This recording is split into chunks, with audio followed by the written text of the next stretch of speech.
So we removed the engine and now I'm going to pressure wash the engine bay. You can see I'm standing in it here. That's just some of the grease that I rubbed off with a wire brush. And so far it's a bit hard to tell because it's still pretty dirty, but it still has a lot of the original paint on the strut towers and stuff like that.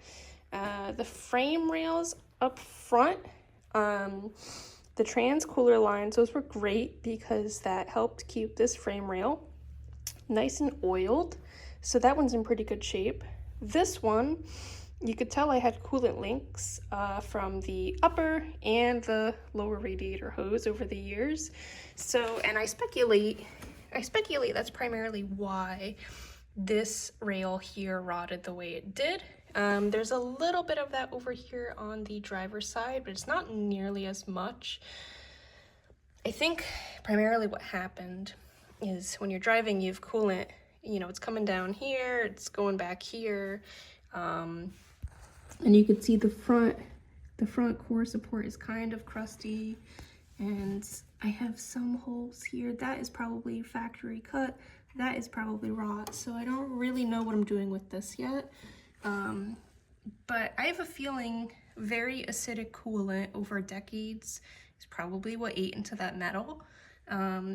And I know mice are able to get into the rear frame rails. I don't know if there's access ports on the front, so I don't know if there's also, you know, just random corrosion from that as well. And also you have the battery tray as well. Now, even though I can't tell if that's a drill hole or corrosion, even though this part of the panel is good and the top part, you know, up here was kind of crusty. I wasn't really too big of a fan of that, and my original battery tray was pretty rotted. So it's just a little bit of everything going on in this section. But I have a patch panel for this. I don't know how I'm going to tackle this joint here. Obviously this is spot welded, but I think it's spot welded from the inside because I don't see any divots here in this plane. So I'm not sure how I'm going to remove this piece. And then these spot welds, you could tell those are spot welds there. I probably should pull this to get as far into the corrosion as I can, cut, and then re-weld this back on. But I might be able to do that from like the top and inside section, because I might end up replacing part of the top too, just to get cleaner cuts. I don't know. I have no idea what I'm going to do with that yet, and I'm kind of, that's a little bit daunting right now. And I still kind of need to assess everything else. So for right now, first thing we need to do is take out the pressure washer and start blasting this stuff. Now I masked off pretty much all the holes in the firewall that are either just old holes from, you know, relocating the accelerator cable and brake hose clamps and stuff of that nature. So I taped off everything. I didn't degrease this part yet, so some of that tape might come off. I taped a lot from the inside where I could as well, but again, I didn't degrease anything. So what I did also was I put a painter's blanket, tarp, whatever you want to call it, up against the firewall. This side is pretty much done. It just needs cleaning up from the engine bay end. So this side should be pretty waterproof. This side was harder and I did a sloppier job and I kind of rushed it, and I didn't install the torque box yet, so this side is going to be a lot less waterproof, and there's more holes in the firewall over here. So I have it primarily set up on this side, so even if water gets in there, it shouldn't necessarily pool up on the floor. It should just be getting absorbed by that painter's blanket. So as you can see, there's a lot of stuff to clean in here. I did a lot of firewall patching up in there. I'm realizing now under the master might need some welds. I don't know, it's you know, I still have a ton of work ahead of me, and it's not necessarily great and easy work, but you know, once I start grinding this down and re-welding from this side, I think I'll get it pretty good. So here we go.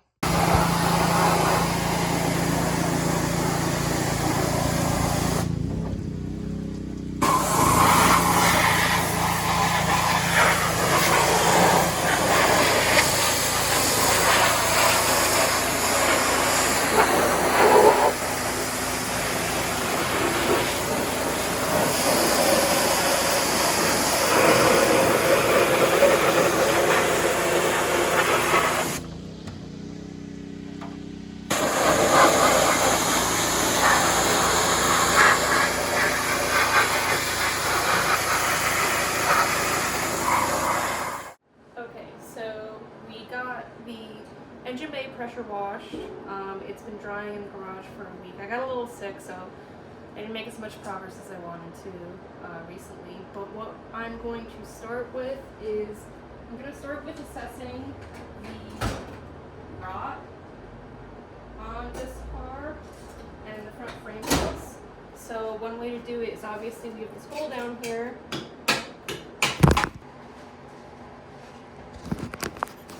Sorry, the engine's not in it anymore, so it's a lot more interested in falling over now. Oops, how did I have this? Maybe I had it like this. Okay. So, essentially what I'm going to do is I'm going to stab around this area here to see just how soft the surrounding section of frame rail is, because I'm going to have to cut part of this out, make a template of it, and then weld in a new piece. And the last thing you want to happen is, when you're welding, the original metal that you're welding to on whatever side that is, to start burning through, because it's rotted and you can only see the outside of it, you can't see the inside. So I might end up still burning through regardless, but I'm gonna stab at it with an actual pick shortly to verify that this isn't as large as I'm hoping it's not. I'm still gonna cut a pretty big patch out just to be safe, but we're going to hopefully cut this out today and start stripping some of the paint and surface rust on the bottom of these frame rails here. The sides of the engine bay, shock towers, the lower part of the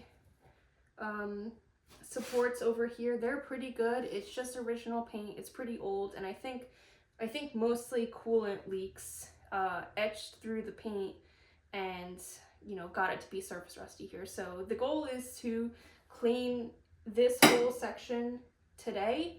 I bought some materials, so I'm normally not this fancy, but I decided, since I'm going to do the whole engine bay, I want to do this once and I want to do it right.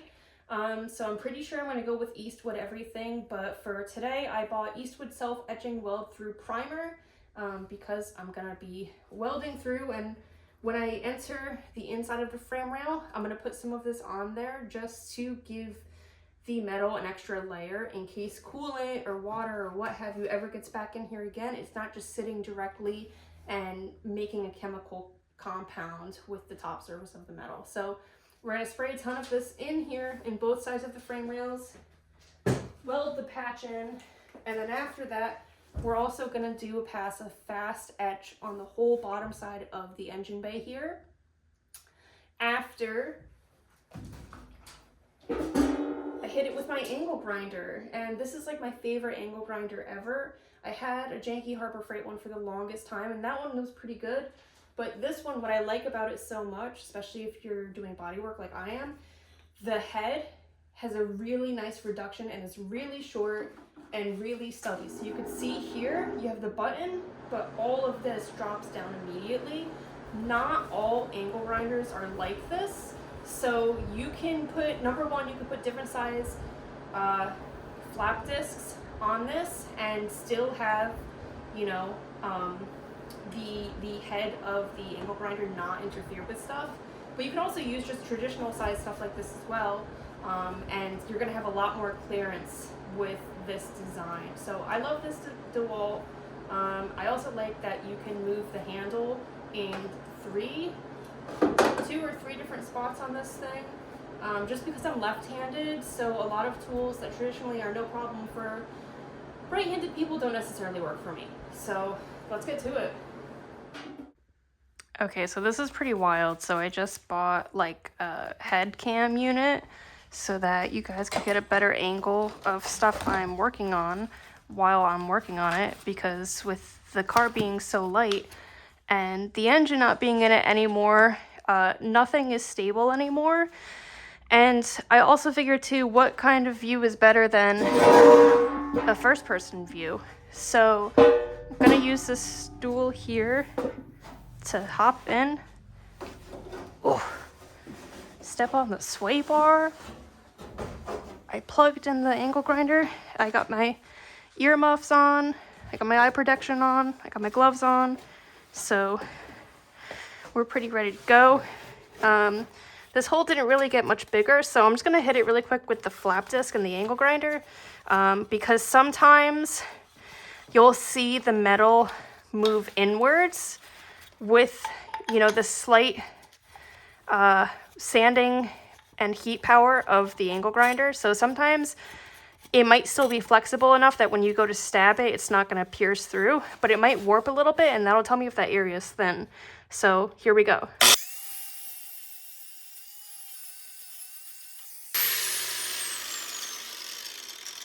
Right off rip, I'm seeing that Ford red oxide primer. That's really cool. I almost don't want to keep stripping it.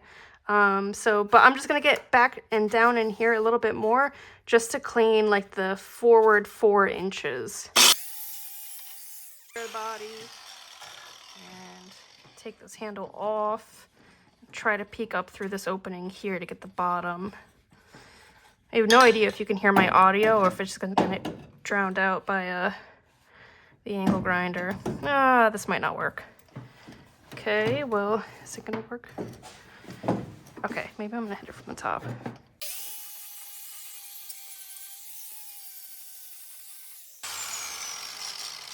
All right, that's looking pretty clean. Let me do this whole, well, I should really take this harness out here to do this. But let me do the top side here too, just to see what I'm working with.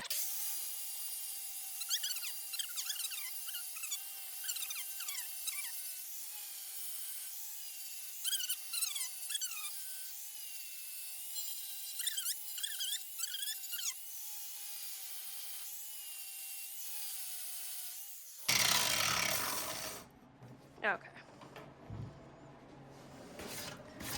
All right, so there's a little indent I didn't get here, but that cleaned up pretty quick. So let's, number one, let me find my scrap sheet metal and make a paper cutout. Let's see what I can make for this. Okay, so as you can see, this cleaned up pretty good. I got my Dremel, I'm putting my glove on, and I'm gonna use the Dremel here just because it's a really tight and small area and I just wanna keep it clean. And this was the only cutting wheel I could find, so here we go.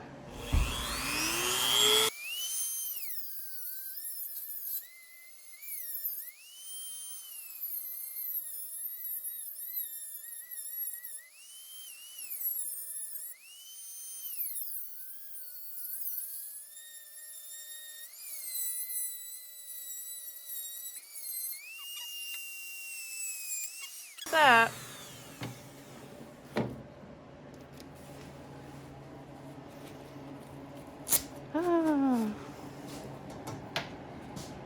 Oh, that's so nice. That's thick though. Oh, maybe it's not. That's probably about the same thickness. Yeah, it's just one size, I don't know, cut. Well, I just ran out of cutting wheels, so.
is all of this.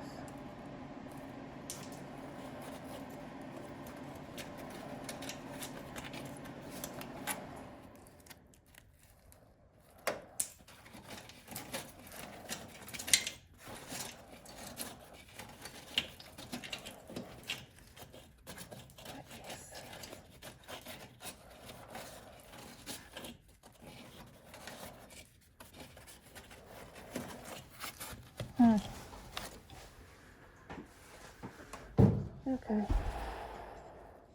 So I just cut this hole out, show the hole. And as I was cleaning out the orifice inside the frame rail, there was a ton of blockage. And so it started coming out of the drain hole down here. And all of this flaky stuff came out. So that's not really encouraging. Now, I stabbed all of this with screwdrivers and picks, and I wasn't able to dent any of it, so this is pretty stable. And as you can see, even by the drain hole in here, that's actually pretty clean metal. So I'm not exactly sure where all of this is coming from. So what I'm doing now is I am taking these plugs out of the frame rail above the sway bar mount, and yeah, look at that. That's really wet. See that? It doesn't necessarily smell like coolant, but we're gonna... You did pressure wash this last week, so... Yeah, that's true too. I mean, I'm not hearing anything except for the screwdriver on the frame rail itself. And I can feel that it's pretty clean where I'm touching. So I don't know where all of that came from. Yeah, try to get a flashlight. Or that.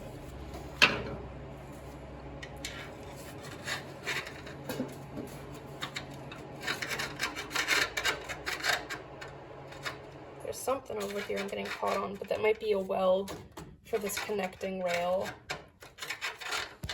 Might be like a spot weld that I'm connecting. But like it feels and it sounds pretty clean. So I don't know. I'll pull the other side now in a second and check that too. Okay, so we have a wonderful Dunkin' Donuts donut box, and this is great. Something else that's great too is like a cereal box, because it's thin enough like paper, but it's also sturdy enough, kind of like cardboard. So if you need to bend a template, you could do so and it's not going to fall apart. So what I'm going to do here really quick is I'm just going to cut out, it's not the template itself yet, but just essentially a canvas worth of material, because what I'm going to do is I'm going to try to push it into the frame rail hole so I can get the negative of it, and then trace it with a pencil or a Sharpie, and then cut that out accordingly.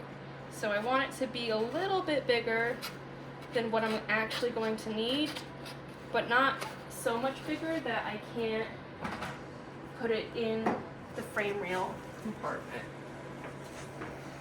So if I go in here diagonally, this might be too big. Let's see.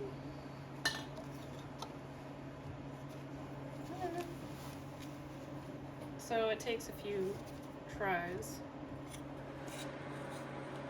But the nice thing too about this material is that if you don't have scissors, which we don't have right now for whatever reason, you can cut it out fairly straight on your own, because it's got that rigidity built in.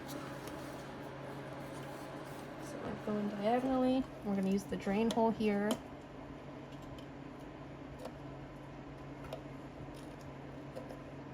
And then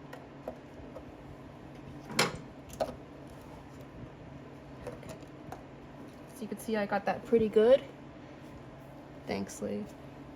So now I'm just pressing lightly with my finger because I don't want to distort the measurements too much. I didn't cut this out very square. It's been a long time since I've cut out metal.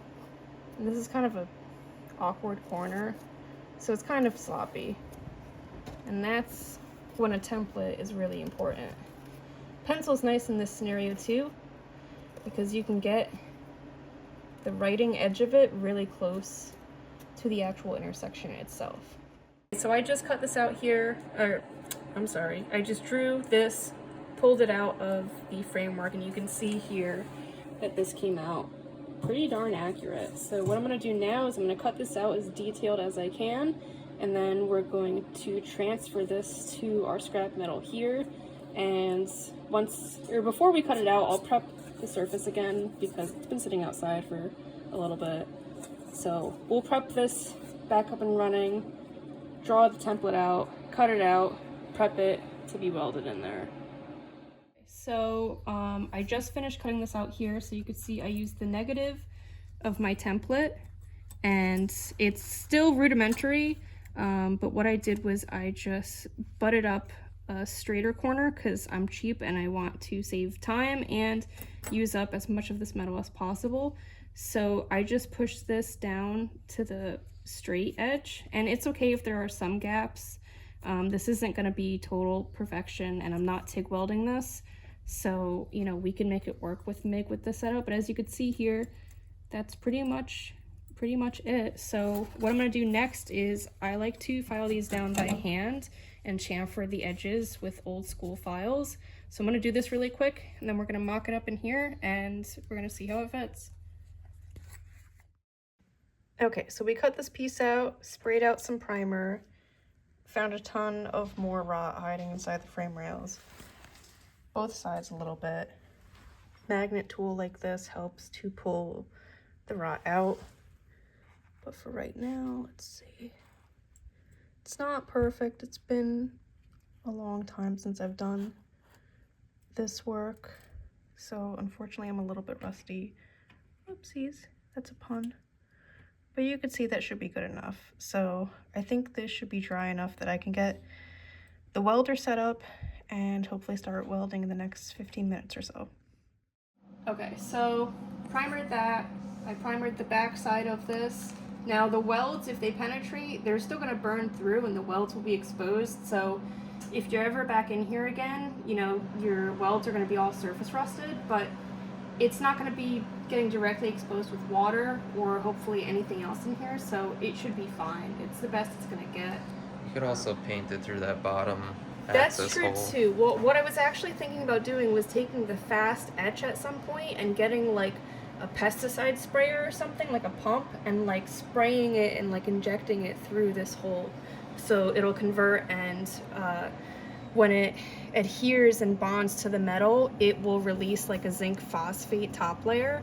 But regardless, we're not really there yet. So this fits pretty good. As you can see, what I'm gonna do, I'm gonna use this really big cabinet hanger and roll off like that.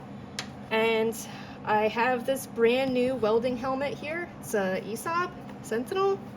I've never used it before. I've always just used like a very cheap and basic auto shade helmet, but like that finally kaput on me with the clips. So hopefully this will be set and dialed exactly how I need it to be. But I'm gonna start by doing the corner tack right in here, first and foremost, because it's the tightest area. See how the weld comes out. It's been like a year and a half since I've welded anything, so I'm probably gonna be rusty, and that's where I'm gonna wanna start. So here we go. I have the welding gun here. I have my ground. I cleaned off this tab and flange before. Lee, make sure you're not looking at this when I go to weld. Turn the helmet down. All right, see what this does. Ready? Yeah.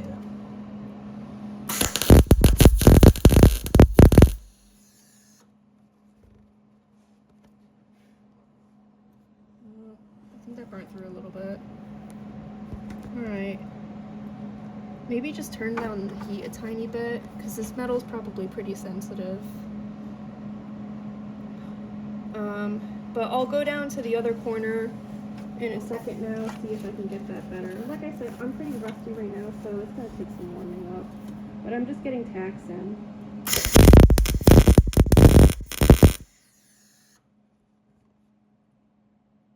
Came out a little bit better. You can see, obviously, the heat is turned down because it's sticking up pretty high now. But I mean, this is a frame rail repair at the end of the day, so I'm not necessarily looking for perfection here. No one's really gonna look in this area, but I'm gonna try the other corner down here now. Helmet is pretty good.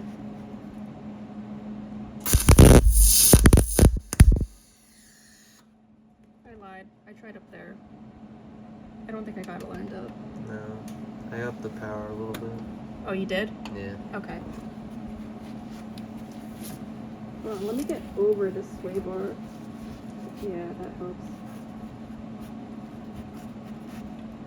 Did you up the wire speed? No. Okay. Oh, that burnt through. Ugh.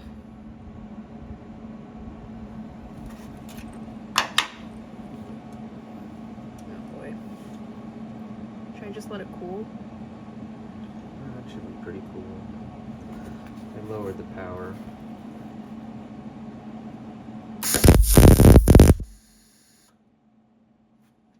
this is what I meant before about having rust you can't see from the front side and not knowing until you go to weld that you're just gonna burn through. So I have a feeling I'm gonna be chasing this all the way down here. I'm gonna start tacking on the top side for now because I'm just trying to avoid that and avoid heating up this whole area too much. Lee, I would turn the heat down if you can. I would turn it down to C. Yeah. Okay, so we played with our adjustments a little bit. We downed the gas because we're running low and it seemed like a lot was shooting out, so we didn't bottom it out, but obviously we didn't get enough there, so then we upped it again. I went up here, and then it felt like the wire speed was just a little bit too high for this scenario, so then I downed it and I went over here, and this feels a lot better and it's holding over here. So I'm gonna probably work my way out from this corner, either the top side or down here. I haven't decided yet. This side I missed one entirely, and then this one's obviously not really penetrated and it's kind of bubbly, so I might redo this side, but I don't know, we'll just see what feels right as I go along.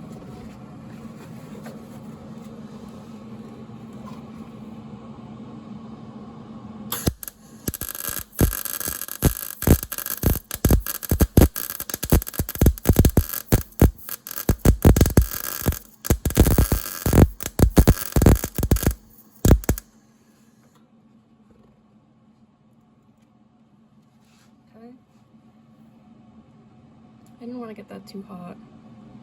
So now I might work my way from this corner. I don't know. Let's see.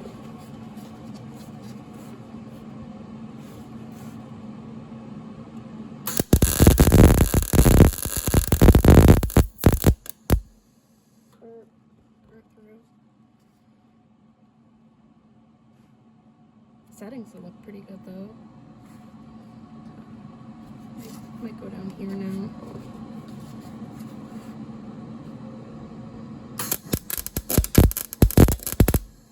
You hear that? That sounds rotted.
And at a certain point, you get to the panel getting pretty hot, and you're chasing rot hole or weak areas of metal, and you know, you could always just cut it bigger, but again, it's like, at what point does it make sense? I mean, it's always a gamble. And you know, you always have to tweak your settings for each section you do, at least in my experience. You know, there's always some slight adjustments to be had. You don't know until you get there. But at a certain point, you need to just start being patient and just letting the panel cool down to prevent any additional risk of burning through. So at this point, you know, I might go back up to the top side, but the panel's getting pretty hot, so I might need to just start taking more breaks, and I'm gonna need to clean it up pretty good anyways. But you know, this is part of the fun of doing a rail where you can't really replace the whole assembly unless you're just totally insane. So it's part of the fun.